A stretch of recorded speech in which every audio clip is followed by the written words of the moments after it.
Hey guys, welcome to another episode of Code Way Too Easy. I'm your host, Jim España. Today we're going to go into another Hello World +1. When I say +1, we're going to ump the ante a bit, make it a little bit more complicated. As you all know, Hello World program is the very first programming language program that you actually do, where you just output a piece of text like a greeting message to the user on the screen. So today we're gonna go into the Golang programming language. So let's go ahead and do that. I'm gonna go to Google, and you'll find out that Google is very important for us coders or programmers or engineers of software.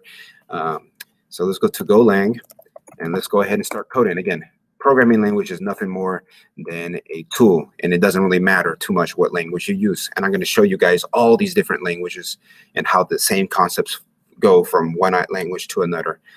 Syntax for the language, the way you structure your code will be a little bit different, but essentially it's the same thing. So here we are, guys. Here's the Golang website.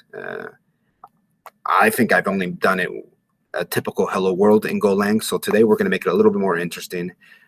But look, they actually have something here for us. And this is a code, this is a comment, and we talked about comments in the last section. It's a way for you to leave little notes within your code for yourself or somebody else to read through and understand what it's doing. So you can see here we have a comment here. This is not actual code. The actual code begins right here. Every language starts off comments in a different way. In this language, it looks like we use //. But anyway, we're going to make use of something called a main package of the Golang language. We're going to import something called fmt, which honestly, I'm not too sure what it stands for, but obviously we're going to have to use that in the program, and we can see that it's used right here. It looks like it's used to actually carry out the function of outputting a piece of text or a greeting. So here's our main function. A lot of languages have the very first code that gets run is something inside a main method or a function method. There's kind of interchangeable. Here we have some Japanese text, I think, but let's go ahead and just say hello world, exclamation mark, how y'all doing? All right, so we'll put a little dot here. So let's go ahead and run this first program. Again, this is our typical hello world, and this time we've chosen the language Golang. So let's go ahead and run it. It's running, and you can see that it outputs here in the terminal window, hello world, how y'all doing? And then the program exits. All right, so let's go ahead and ump the ante on this one. Again, these videos will be concise and straight to the point. We talked about variables. It's like a container that has a name, and you can store value inside it, which then you can use later down in your program.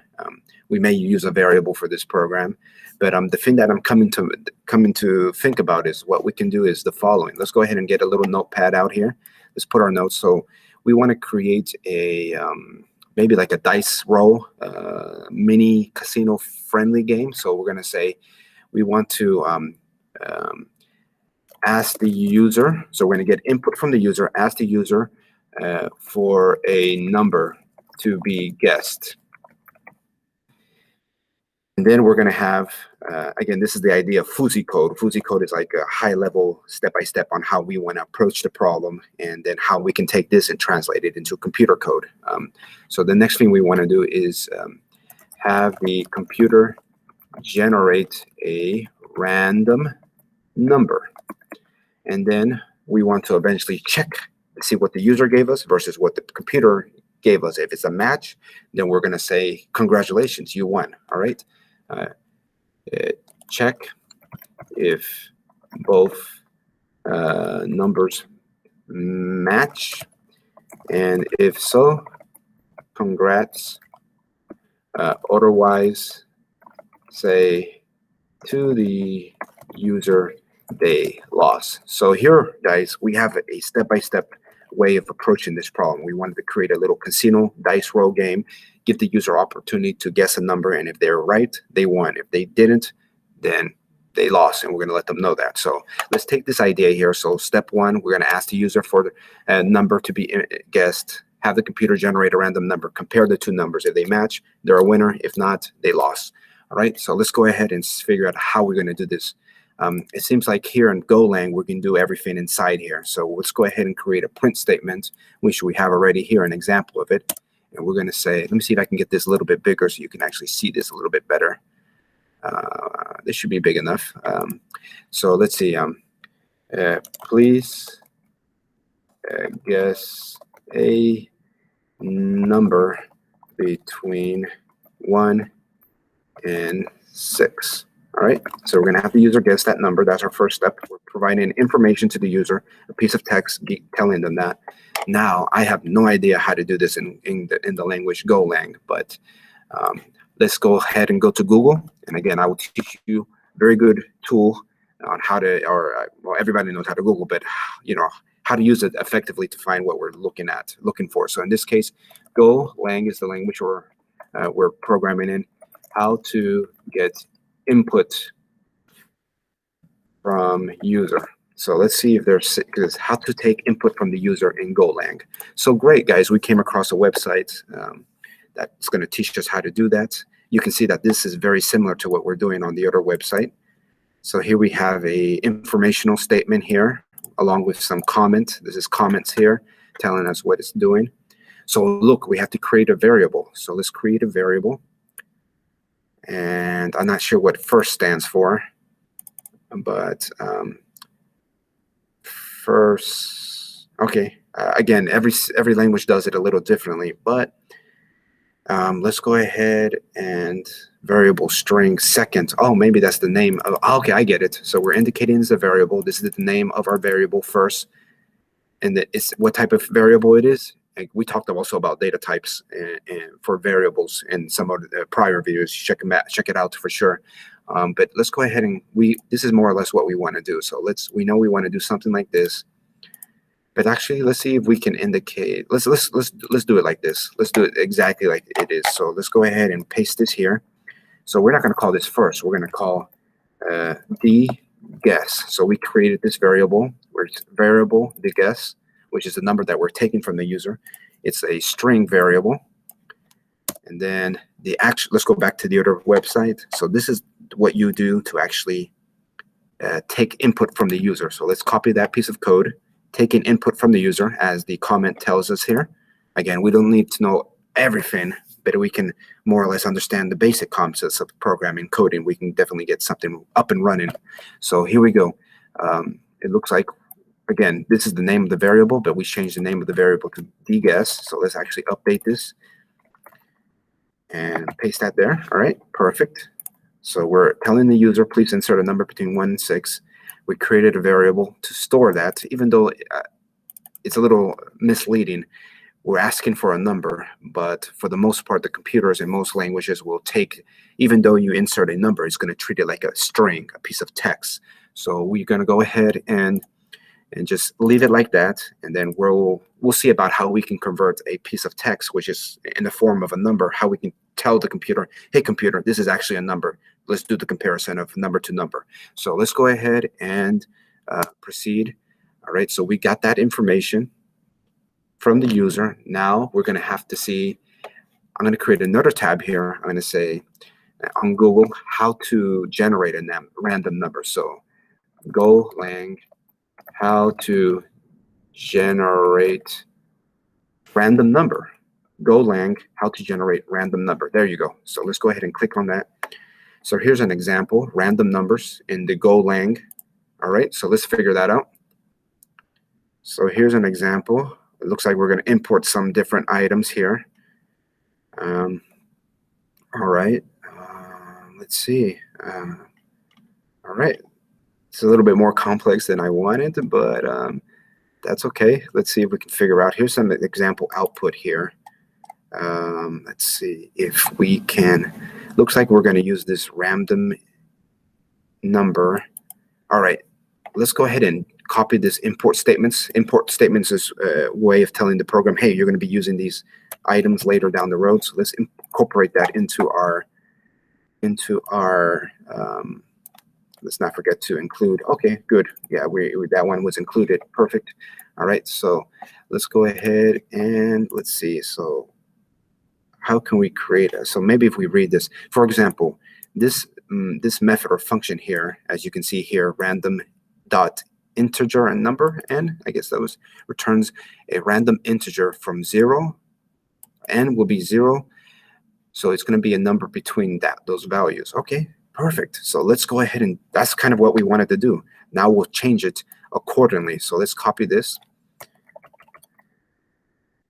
and let's go ahead and go back over here, and let's put this right over here. So we're going to go ahead, after we grab the input from the user, we're going to inform the user what the random number was. And if we look at the syntax here, it says the n, the random number will be equal to or greater than 0, but less than 100. So we need it to be less than, we said to include 6, so less than 7 in this case. So let's go ahead, update this to say 7, because we want from 0 to 6 as options. All right. So now that we've gotten that, we're informing the user. Let's go ahead and provide another print statement. Put another print statement here and say the winning number is, to just tell the user what the winning number was, because we're going to show them immediately that number. And then we're going to make a comparison to whether decide whether to say they're a winner or a loser based on what they entered. So let's see if we can do. Now, in order to do that, we need to use something called a if condition or if statement. So I'm going to go to Google and say Golang if statement. Let's see if we can find an example of that. So if and else. All right, that's exactly what we want. If this is the case that they match, great, let's tell them this. Otherwise, else, let's do something else. So here's the syntax for that. And we found something that's going to be very helpful. This is exactly kind of more or less what we want to do. Let's go ahead and put this in here. And let me see if I can separate this out so we can read it a little bit better. But essentially what we want to do is check if, oh yeah, so we stored the number that the user gave us, but we haven't quite yet stored the value that the random number used. So let's modify our code slightly, and let's create another variable called theWinner, and we're going to call this, I guess, the integer int. I'm not sure if this is going to be valid, but let's go ahead and see if it's possible. Let's assign that to this value here. So we're going to make use of random number here. All right, and then let's indicate the variable here, the winner, because what we've done here is we created a variable here. We got it from the user on the input from the keyboard. Then we provided a text message to the user saying, hey, the winning number is. We go ahead and generate a random number for this dice roll.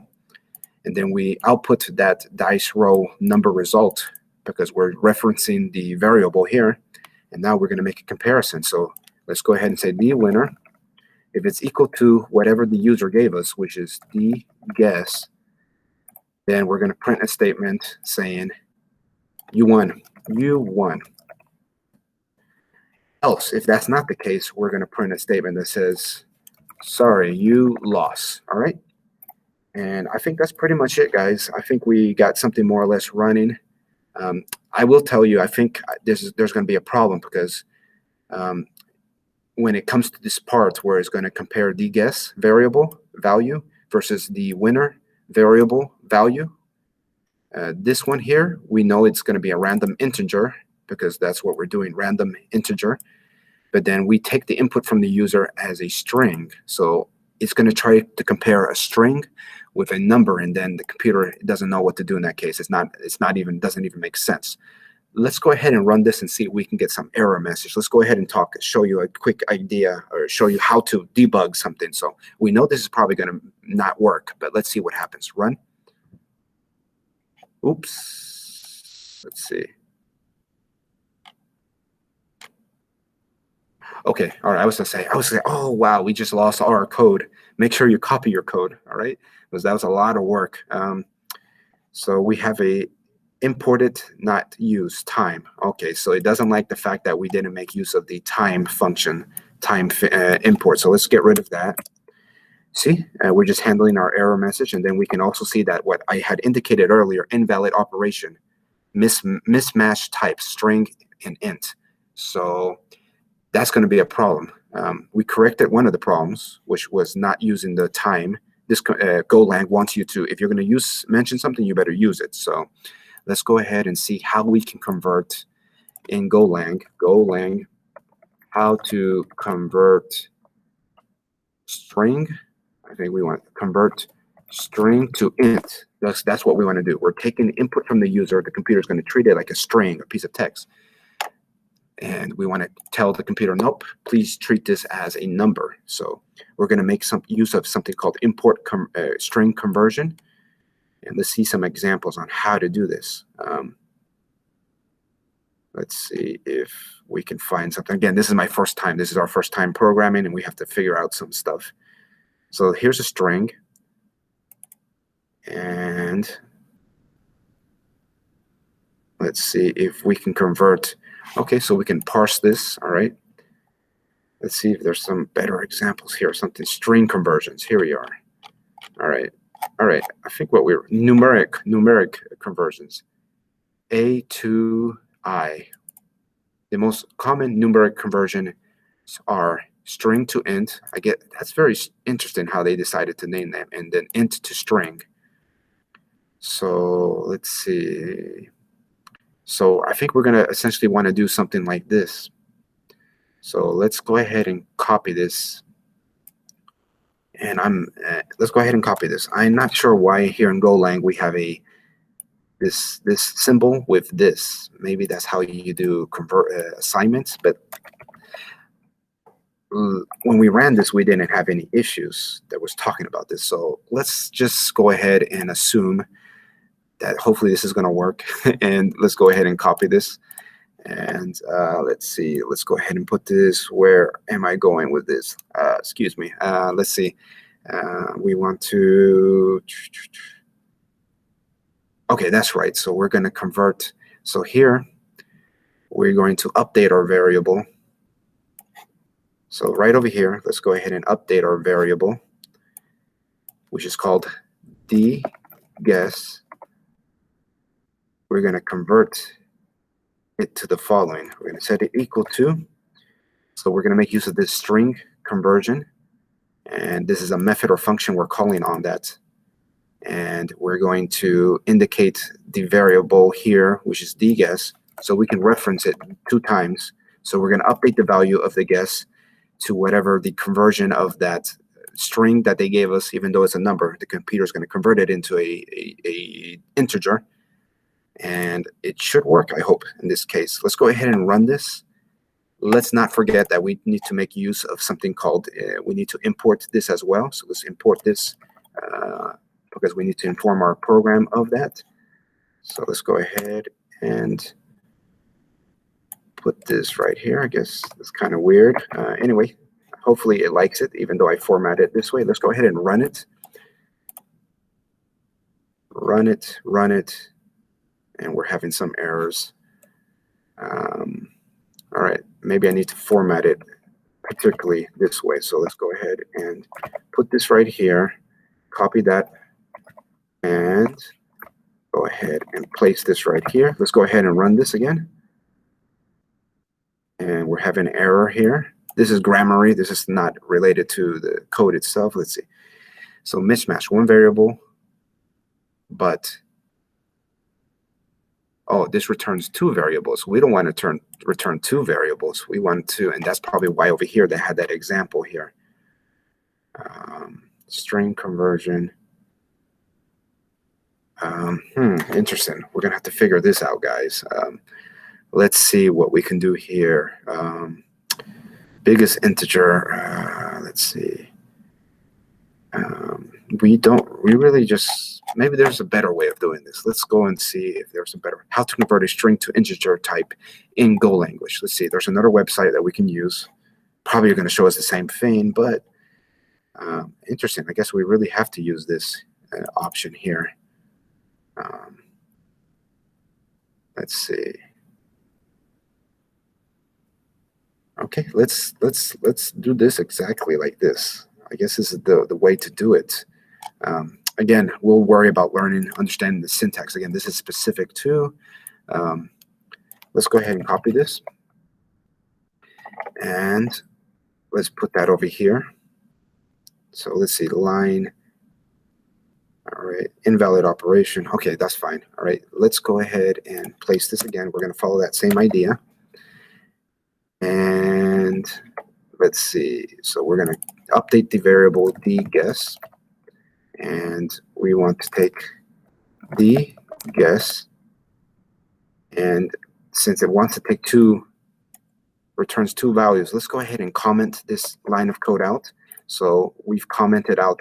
In other words, we've told the computer to ignore this right here and then proceed with this alternative. Let's go ahead and run it and see what happens. So no new variables on left side of. Okay, all right. So we're having some issues here. We see that's why we got to check out how to create. And so variables. Let's see, we should be able to assign. How do you assign values in Golang? This is extending much longer than I wanted, guys. Sorry, I apologize, but let me see if we can learn how to create variables, because apparently we need to do another tutorial, which is, okay, you do the assignment this way, and I thought we were doing it right. Okay, so we are, I think, doing it right. Let's see if we can convert. There's got to be a better way to convert a number. So I think we're doing it right. It's just here it says no new variables on the left side of this. All right. So no new variables. Okay.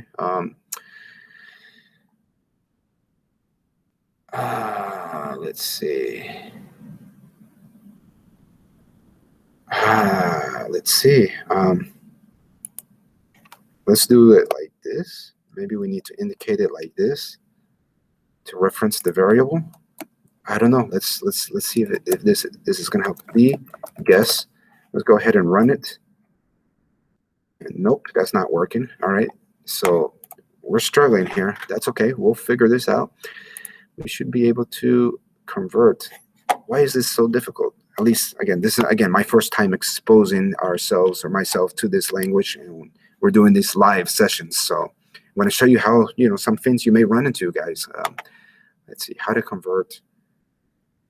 So we created a variable. All right. Okay, maybe I need to do it this way. Let's go back, track back a little bit. And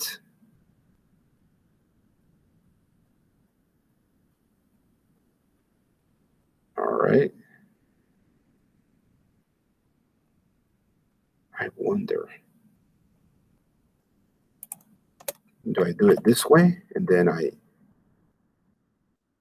let's see if this works. Let me go ahead and run this, see what happens. Syntax error, it tells you, see the computer will tell you what's wrong with your code. Syntax error, unexpected, it was expecting something else. All right, so this, guys, has proven to be a little bit more difficult than I had initially expected. Not sure if we're going to be able to solve this. Again, we may need to cut this video from part 1 to part 2. Hopefully in part 2, we're going to figure this stuff out, but we're definitely having some issues here. Let's see, what are we doing wrong? What are we doing wrong? So it doesn't like this. Right? So we're printing, please print a number or guess a number between 1 and 6. Variable theGuess is a string. And we're going to output whatever the user decides. And maybe we should break this by parts to make sure that we're able to receive input from the user. Let's see. So it doesn't like that. I'm a little appalled, if you will. Convert string to integer in Go. There's got to be an easier way to do this. Let's see. So somebody had this question here. Let's see. flag parse. See, it's interesting. Here they're creating a, what is S in this case? S is a variable, I guess, that you can just call it a variable. String to int, all right. Flag, parse. Let's see. It still may, oh, maybe we need to, let's see. So here they're checking for an error handling. All right, error handling. And this is kind of what more or less what we want to do. Maybe we just need to create a new variable. I think that's probably it. Let's go ahead and create a new variable. All right. So theGuess, Let's go ahead and call this I. And let's call this ERR. And we're going to take, let's go ahead and run this, see if that happens. Works. Cannot use type string as a type string argument to. All right. So let me go ahead and get rid of this here. Invalid operation, mismatch types. All right. Oh, here we go. All right. We may actually be able to solve this real quick, and we'll do another video to explain what's going on exactly. Let's run this.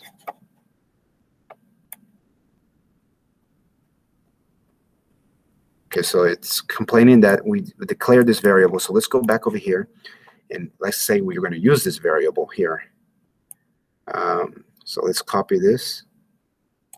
Copy this, because if you use something, they want you to use it, actually. So we're going to go ahead and immediately after here, we're going to go ahead and put that if condition. And again, I will do another video to explain what's going on. We'll see if we can, with the limited time we have, we can see if we can get this all to work. So we're going to make use of, I think that's it. Let's go ahead and run it, see what happens. Run. Undefined OS. So we actually need to make use of OS over here. So let's go ahead and get OS here. So we got to make use of this package, this import statement, because we're doing some OS operation. All right, let's run it. So please, so we did get past a certain point. Please guess a number between 1 and 6. And then it says parsing, invalid syntax. Let's see what we did over here.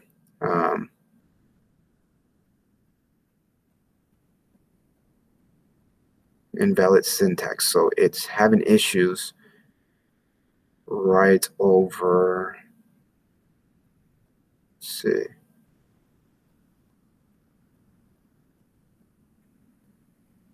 Let's see. Invalid syntax, where is it telling me? So we got for here, then invalid parsing. Let's see. Yeah, so let's go ahead. We're going to stick to this code. We're going to figure this out. Again, just wanted, again, code way too easy. Apparently, this is not all that. Again, anything at the beginning is a little hard, but we're going to figure this out. Thank you for watching. Code way too easy. We'll pick up on this on part 2 of this video. And we're going to show you that code is really way too easy. It would help if I actually, instead of diving in, because I've never programmed in Go language, to have familiarized myself a bit more, but we'll get through this. That's not going to be a problem. We're going to get this program to work, and just want to show you real time how things work sometimes. Sometimes it works, it doesn't work, but we will definitely get this down. And anyway, we'll see you on part 2, and thank you guys for watching. I'm going to go ahead and close this recording, and God bless. See you on the next one. Goodbye.